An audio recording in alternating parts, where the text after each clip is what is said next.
অবশেষ আহমেদাবাদ প্লেন দুর্ঘটনায় যারা মৃত্যুবরণ করেছিল তাদের প্রত্যেকের পরিবারকে 1 কোটি করে টাকা দেওয়ার ঘোষণা করলো টাটা।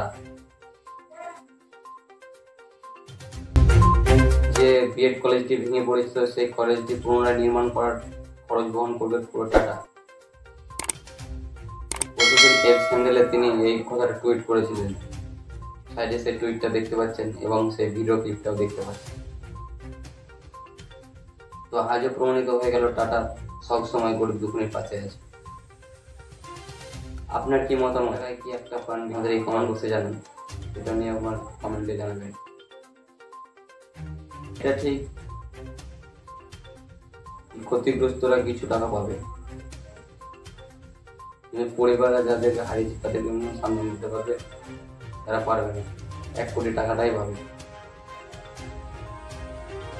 সিস্টেম ভালো হয়েছে কি তারা 1 কোটি করে টাকা দেওয়া হলো তাদের টাটা কোম্পানি। এখন তো কোনো প্রধানমন্ত্রী বলেনি কি আমার তরফ থেকে 5 লাখ টাকা, আমার তরফ থেকে 2 লাখ টাকা, আমার তরফ থেকে 1 টাকা। টাটা মানে সেটা করেনি। তাদের